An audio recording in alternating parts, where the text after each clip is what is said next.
So, what if the one foundational belief you hold about your brain's potential, what if it's completely outdated? It's a huge question. Right.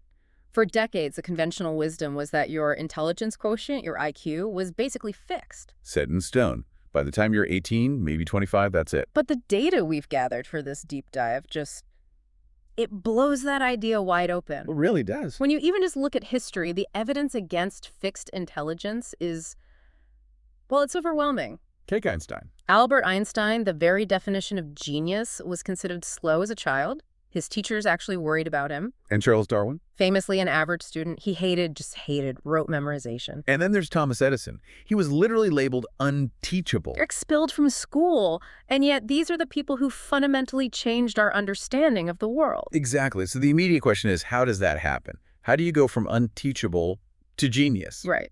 Well, sources make it really clear. They didn't have special genes. They changed their approach to thinking. They changed their habits. They changed their habits.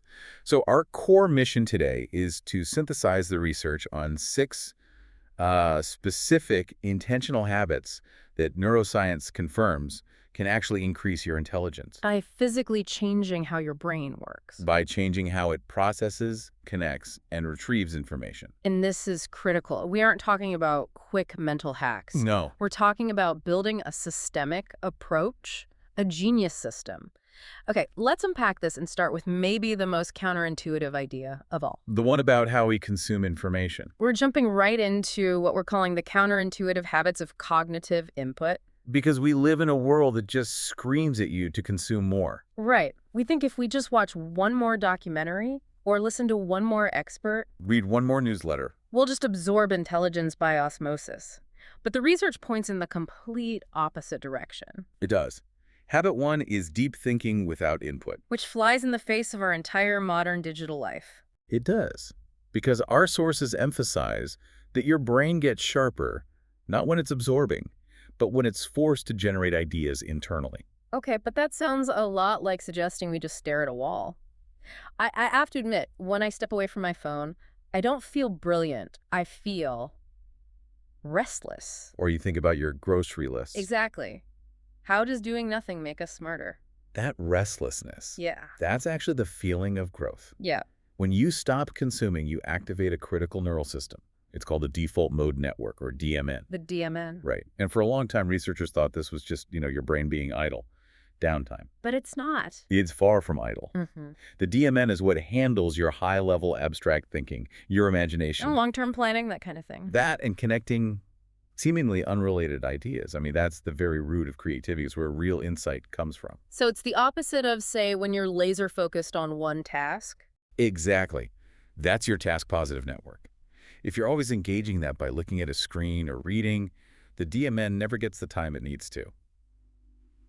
Well, to make sense of everything you've already learned. And this is where the historical examples, like Einstein, really shine. Wait. He wasn't just doing math problems. He performed these profound thought experiments. He would walk for hours. Yeah. Right. No books, no notes. Just imagining himself chasing a beam of light.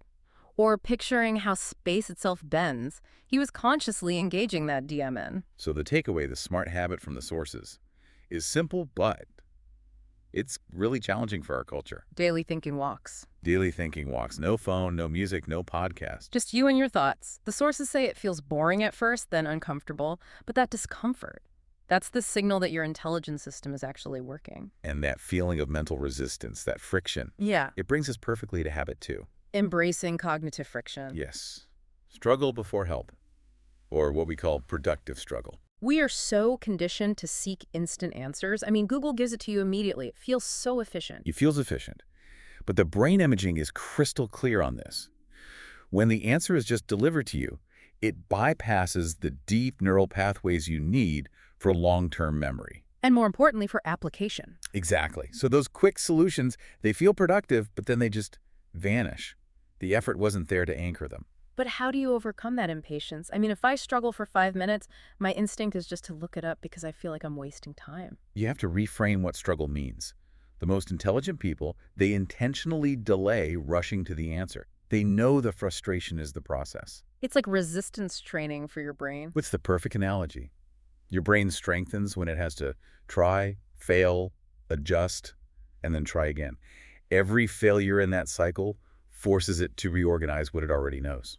Benjamin Franklin is the classic case here. He didn't just read an essay No, he had a whole system. He'd read it, put it completely away.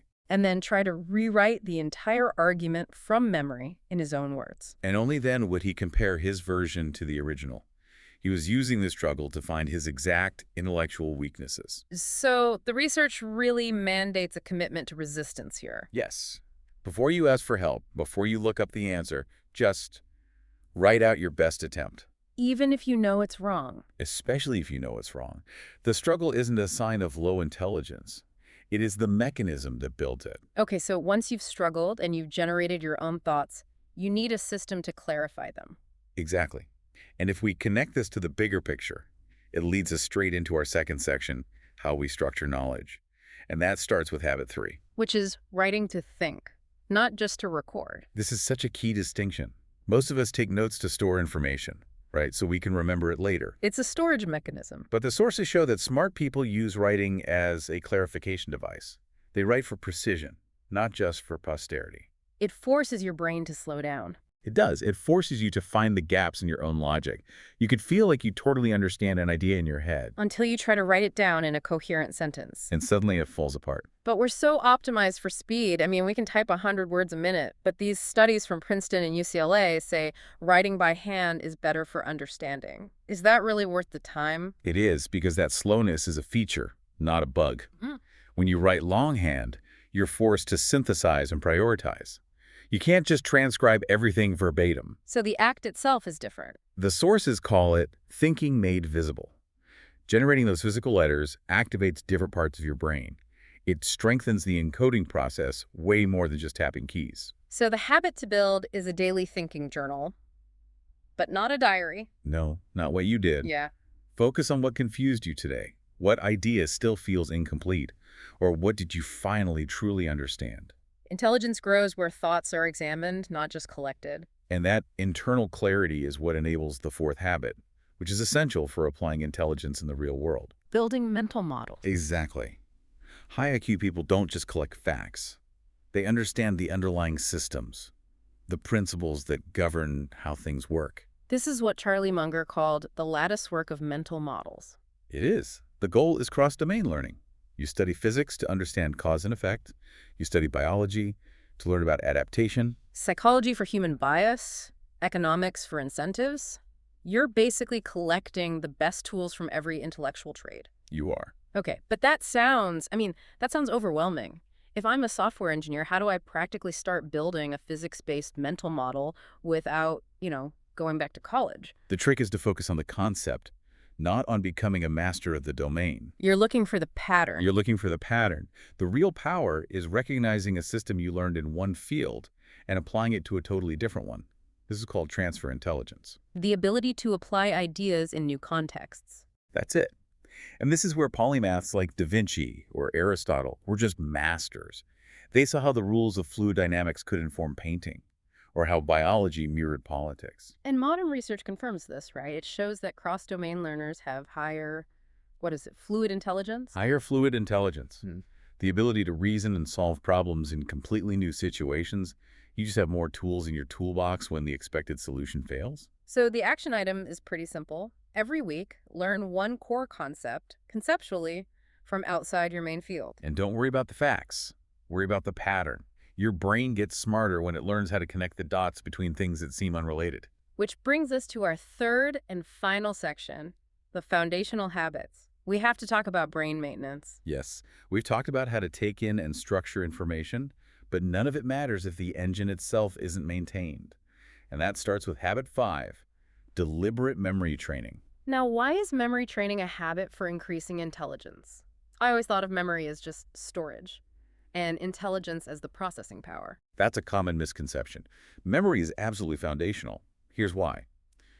A sharper, more easily retrievable memory creates faster reasoning. Because you're not wasting energy searching for the information. You're not. If you have to spend valuable cognitive energy just trying to remember a key fact, you slow down your ability to actually analyze and innovate with it. Ancient scholars knew this. They trained their memory on purpose. They did. And think of Nikola Tesla. This is an extreme example, but he could visualize entire complex machines, Build them in his mind, rotate them, test them. all before ever touching a physical component. That requires a level of memory that actively reorganizes your neural networks. And the MRI studies back this up, right? It's not just that people with good memories happen to have better brains. It's that the act of memory training creates physical change. It builds a better brain. Precisely. MRI studies show that things like active recall and spaced repetition, they develop denser, more efficient brain connections.